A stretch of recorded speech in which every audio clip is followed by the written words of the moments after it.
Welcome back to the Rent Roll Queen podcast. I'm your host, Tarsi Taylor, and today's episode is sponsored by Reebok, the Real Estate Business Owners Conference. A toxic workplace culture is somewhere where nobody wants to work. Today, I chat with Peter Camphin from Peter Camphin Consultancy about how to avoid the pitfalls of a toxic workplace culture.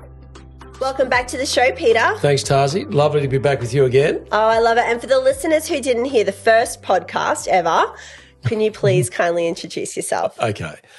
My name's Peter Camphin. I run a small consultancy business inside the real estate industry, predominantly in Queensland. My history is in one of franchising. I've been in the industry for close on 50 years now. So not to say that I'm at the end of my career, maybe transitioning at some stage in the near future. But not yet, hopefully. Love the industry. It's been very good to me. And the biggest thrill I've had out of it is actually helping other people get what they want rather than what I've got out of it. So it's been amazing. Good. Well, today we're going to talk about team culture because I am sure that you have seen some horrible team cultures. And what I really would love for the listeners today to get out of this is how they can make their team culture better and grow a very profitable business. So what are some of the things that you've seen that have not gone well? I think it's probably good always to start as to what's the benefit of growing teams with inside your business rather than just me and myself incorporated with maybe one person. And teams bring so much to the value inside the business. Recently at a sales meeting in a large office, a lot of the salespeople were talking about deals that they were doing and what was going on inside the market. And I thought, this is really good market intelligence. If you don't have a team, you don't get that. Just as a small example. Yeah.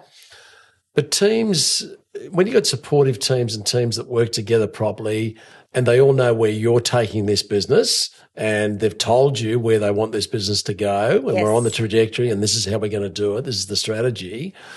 When there's clarity around that, there's ownership in that as well from everybody within inside the team. But developing that culture of the team so that you're all moving in the same direction, that's a challenge in itself. I did mention to you, Tarsi, about Patrick Leoncioni's book, The 5 Dysfunctions of a Team. Yes, you did. Which I really recommend that you read it. Yeah. Because the imperfection of humans means that it's always going to be a struggle and there's going to be reasons as to why the teams are dysfunctional. Building teams where there's a level of trust is the first foundation of it, is that we trust each other to a point where if I wanted you to do something for me, I would know that you would give it your very best to do that for me, and I would do it for you as well. But it's also having discussions that are really honest discussions in teams where you're not sort of fabricating how you really think about things. Yeah, right. And people, when they have hard discussions and good debates about certain things, it generates this level of understanding. And I understand what it is that you do, because I might be doing a different role than I do. Yeah.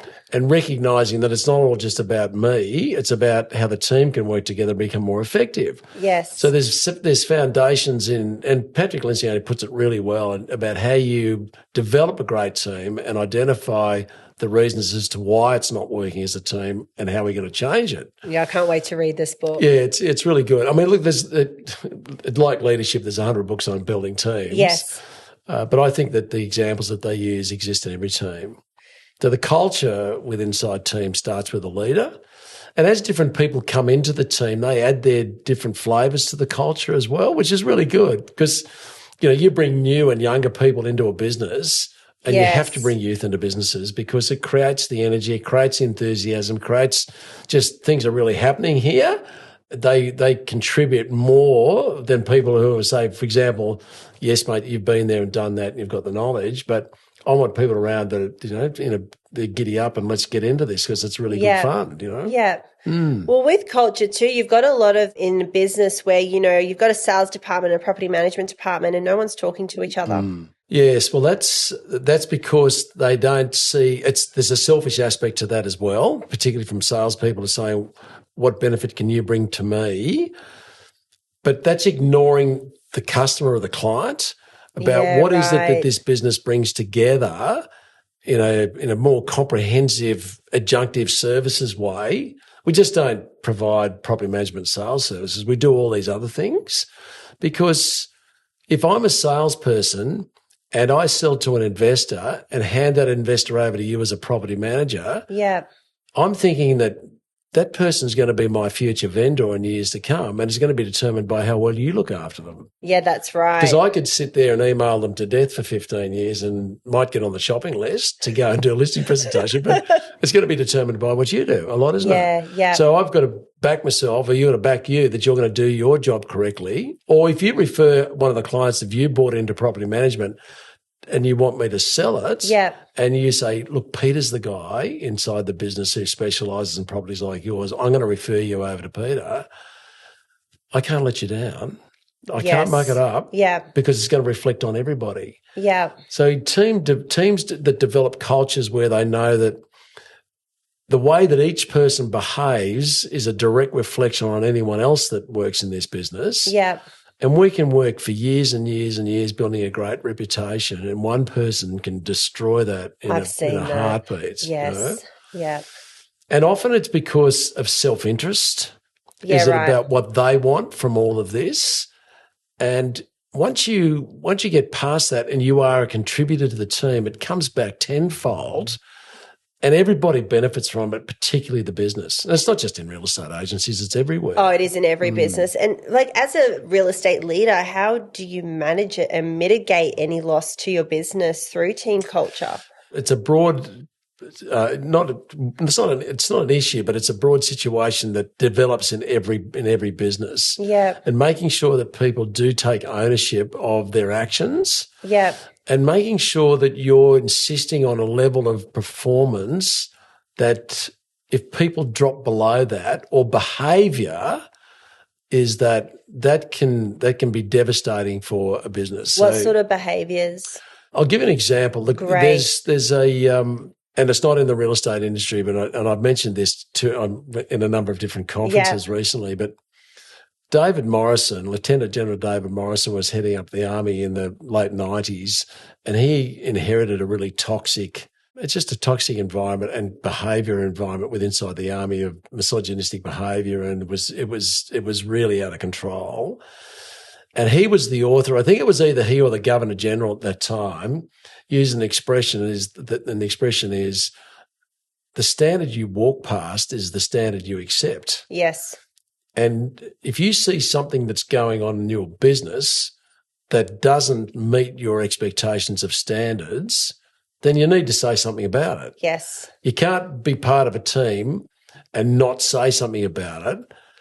And having that stand, because if you are behaving in a way that's not in line with the culture or the expectations of the business, then that destroys the culture. So everybody has ownership around that, and it's about accountability. So trust and being able to have robust discussions, being accountable for what you do, and being committed to the team. When those things exist and you take ego out of it, then you develop a culture that's a culture that people want to belong part of. Wayne Bennett used to put it really nicely when he said, people join teams with great players in them, and their job is to try and become the player that other players want to play with. Yeah, because, when you're in a team and someone's really good at what you do, or you play tennis with someone who's better than you, or golf with someone who's better, you lift your game, don't you? Yeah, you do. So having that culture where we want high expectation of not just performance but behaviour and the way we go about our business, where people have a certain amount of pride to it. And when people are drifting away from the team, the ones who start to blame for why they're not producing and it's someone else's fault other than mine, and that's for the leader to recognise that they need to take some ownership of where they are in their business incorporated inside yours, and what they're contributing in the way they go about their business. And look, it's something that leaders have to deal with every day. They do. How do you deal with somebody who is, what we would call toxic in an environment that you're trying to build a beautiful, a really good team culture, and then you get one, and maybe something's happened in their life, and all of a sudden something switches. Yeah. How do you deal with that? So there's two really strong leadership. These are two arrows in my quiver that I can use. Yeah. So there's praise and there's criticism. Yeah.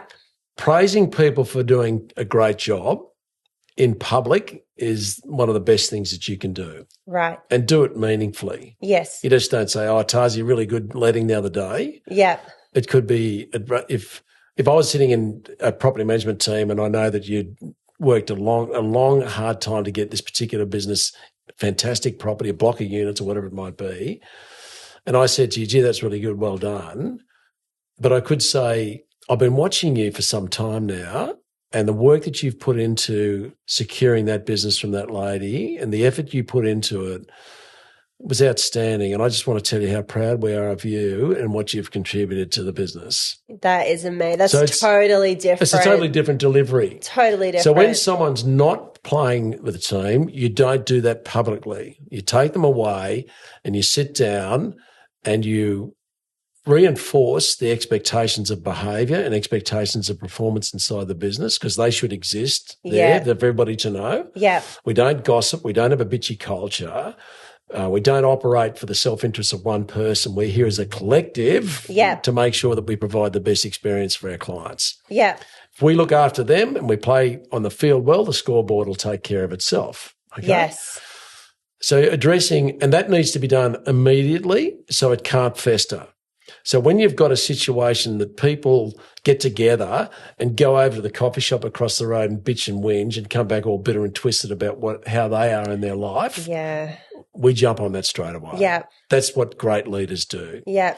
And try to dig and get to the reasons as to why that's actually happened, because it can create a drift, a tear in the whole fabric of the culture and particularly of teamwork within inside a business. And we've both seen that happen very quickly. Totally. You go into 1 minute, it's a great environment, all of a sudden something's happened and it just falls apart, and then you've got brand damage and everything that come through because of it. Yeah.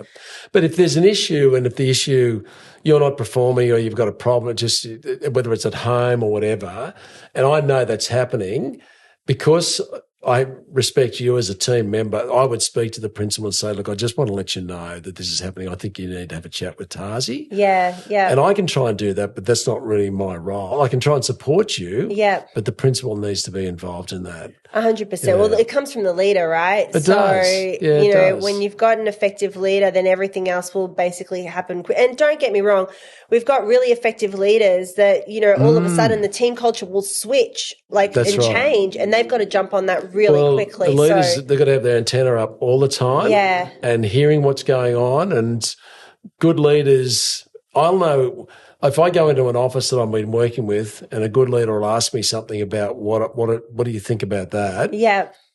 And I think that I know something that he doesn't or she doesn't.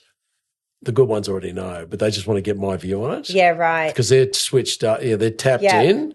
And not they've got their minions running around sort of saying, did you know this, did you know this? I love that, the minions, yeah. But it's because that we all have interest in the success of the business and the cohesiveness of the team. So remove the ego, have the honest conversation. We can speak in a trust. I mean, I'm here to help this business as much as it is for myself as everyone else. Yeah. When you've developed that culture, you know that you're onto a good thing, and you don't want to see it get damaged. No, well, everyone's trying to grow their business. It's not, no one wants to have any damage in their business or anything like that. And they genuinely do want to employ really good people, and they want to give them a really good environment.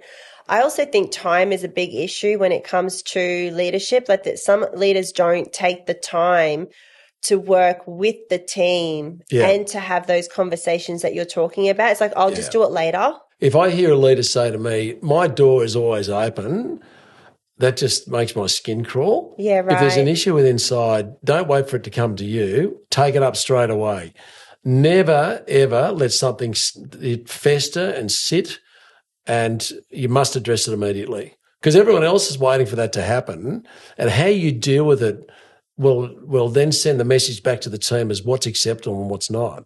Yeah. It's I've recently watched gossip develop in a business, which has become really damaging, and it's about individuals, and it's time out, guys. Let's all get together. Gossip is just not happening inside this business. Shouldn't happen anywhere. It shouldn't happen. It's just really destructive. But look, I mean, the industry generally is pretty bad at it because everybody knows we can't help ourselves. We spread the news about things, good things that are happening, but also things that aren't so favourable. And, we all think, oh, well, gee, look what he's done. We should be trying to step up the image and the just the general reputation that real estate agents have in this industry. Oh, definitely. Like, we need more pride, in stepping it up, because we do have a very tarnished reputation, sadly, but it's a minority that makes it over the majority. The majority are genuinely trying to do their best. That's right, they do, yeah. And look, whether we'd ever actually change the people's, where we sit in the community ladder in terms of our, trustworthiness or otherwise, the relationships that we build with a lot of people throughout their journey, whether it's first home, second home, upsizing, downsizing, investing in properties, all those sorts of things over the time that you're there, they know that you're there in the best interest of the client. But if I go into a listing presentation, whether it's a landlord or whether it's a sales listing presentation, the owners can tell what my intentions are. Yes. Whilst I'm there. Yep. Are you really genuinely interested in sort of standing in my shoes to understand what's going on inside our lives? Or are you just here with, I just want to walk out of here with an agency agreement written all over my face? And it's not, the intention has to be a genuine intention from both the way that you behave inside the business and outside. I was going to say, does it tie back to actually what's going on in the business itself? Because if people are doing it for their own self-interest, which means that I'm here for me and no one else. And look, there are businesses that operate like that, particularly when you've got a lot of independent contractor arrangements that don't work as teams. They just do their own thing and work from home. Yeah, right. They are in it for their own benefit. Yeah. But, the reputation's important, and that's why you want to make sure that you've got collective cohesiveness around and ownership around that reputation protection. Well, you were also we were having a chat before we came on the podcast about how in your business you got your property management team to work and your sales team to work really well with a mortgage broker as well to create magic. So your team culture basically helped grow your business. Well, I think that bringing in adjunctive services that's supportive to what the real estate agent business does, or whether it's financial planning, understand what age people, we're going, a lot of baby boomers are downsizing, how they deal with this. They've been in their house for 30 years and they ring an agent for the first time in 30 years and they're terrified about what's about to happen. Yeah. But having other people that can provide advice around that, we all need legal advice, we all need insurance advice, we need finance advice. And for a business not to have the connections with people that you can refer to, knowing that they're going to be properly looked after.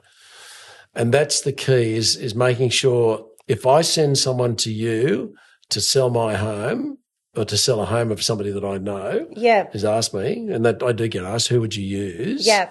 Don't muck it up because I want you. Right. Yeah, it's right. So I'm giving it to you because I know that you're really good at what you do and I know you'll look after them. And I think that should exist in all businesses where you think sometimes the personalities, you know that this is really going to be a struggle. I might better handing it over to you to look after this particular landlord. Because we're all different, and some of them can be difficult. We're in the service industry, and you have to expect that. But I guess if the culture in the back end is really strong, you got support team behind you. Yeah, as long as the leader of your team, the others everybody's out in the field, knowing whatever you do, I'm going to get supported, providing it's within the realms or the expectation of how we behave in this business. Yes.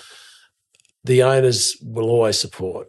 And will that come down to the core values of the actual business, what the business's core values is and what the business owner's core values is and what they allow? That's right. And look, exercises in businesses such as what's your mission, what's your vision, what are your values, what you don't accept and what you will accept. I think that they're good discussions to have, and building a value structure from the team build it with you. Yeah. What makes us different, and do we live those values in the way that we run this business? How often should a business owner reassess that? Well, the first thing, most businesses don't really have them. Bigger businesses do. Yeah. Smaller ones need to, because the small ones hopefully become big ones. And I think you got to reflect on it from time to time is that, do we actually live the culture? Yes. Do we live the values that we've set down as being, this is what we want to represent? And that's to have those values and not live them That's a contradiction in terms, and it's not. It's got no strength to it. If it's not, you either do it or you don't do it. And if you don't do it, then why don't you? Well, maybe it's time to review it. They are the wrong values. Yeah. What about now with clients, right? So I remember going into an office and the agency had sold, and it was a long established agency. But when I was speaking to the employees of that business prior to the actual settlement taking place, they just had no support whatsoever. It was like the landlords would yell at them, and it didn't matter what the landlords did. They would never get rid of a landlord. A landlord, yeah. So what would your advice be around those sorts of things that happen? The number one asset inside your business is your people. Now, if you look at what property managers have experienced over the last 4 or 5 years, from COVID through and all the social issues you've had to deal with and all, just, that's why there's been such a churn in the industry because of that. Yes. There's only so much that people can take. And it's difficult for those who are going in that situation, living at home, I've lost my job, I can't pay the rent, what do I actually do? It's been a really difficult time. And the support of the property managers, because there is a limit to what you'll actually take. Yes. And going home and just thinking, my God, I'm glad that day's over, I'm not really looking forward to the next day. That was rife in the industry during that time. So everybody was under pressure. So there needs to be evidence of caring and support and how we might be able to do this better, and brainstorming exercises to show that understand what it is that you're going through. Let's all talk about how we think we might be able to do this a better way to avoid that. Yeah. But to be taking abusive phone calls, you've got to know the difference between a business refusal and a personal rejection in this business. So that, if it's a business refusal, I understand why you're feeling that way. Let's see what we can do. Yes. People who are just abusive and uncooperative, then you have to make a decision as to whether you want to spend the next sort of 6 months with them or not. Yeah. Well, that's what was happening. Yeah. So it's, we can't lose the management. Well, you're either going to lose the management, you're going to lose me. So which one do you want? Yeah. So, because it's not being supportive. Yes. So we all have issues. Yeah. I could run an auction program, have no one through it over a period of 4 weeks, and think, what's going on here? Yeah. I need someone that I can bounce ideas off. Please give us your views on it. Help me in this position or this situation. And that's when you go to your team, and that's right, building that culture as well. Exactly. Yeah. And when you've got many offices have WhatsApp going on behind the background, behind all the salespeople, the property managers. Has anybody got this? Where do I get that form? And all this going on. So they're all collaborating and helping one another. Yeah. That's a really good example of a great culture in a supportive, collaborative way. Yeah, no, I love that. And honestly, I think we could go on and on and on about team culture, because there are so many different aspects to that as well. The strength and the power of a team and how it works together, and whether it's in doing auctions on site or in rooms, or whether it's trying to work out an issue you've got with a landlord. It's really helped. Like a problem shared is a problem isn't it? it's good. And the power of teams is, when you see it working like that, it's so important. And to grow a business, you need to have that team culture there. Yeah, well, that's the underlying issue of success, right? So if you've got a team that's falling apart, you're not able to climb that ladder any higher. Whereas if they can help you build that building, then you've got a really strong foundation, strong building, right? So strong leadership plays a huge role in this. Yes. And identifying those who are on the margins, who aren't engaging, asking why aren't they engaging? There's something going on in their lives that's making this. You don't need people coming in and disrupting and complaining and saying you did this and that bitchiness I mentioned before. Yeah, got to get rid of that quickly. Absolutely, yeah. And just identifying and being quick to action on it, and don't leave it. You can't have a blind eye mentality and just that'll work itself out. They're just having a bad day. You've got to address it. That's right. Exactly right. Peter, thank you so much for coming on the show again. Pleasure, Tarsi. It's been absolutely awesome having you. I'm going to have all your details again in the caption. Sure. And anybody who'd like to reach out to you, leadership and team culture, please do. Peter is an absolute expert in his field. Very kind of you. Thanks, Tarsi. Thank you. Thank you.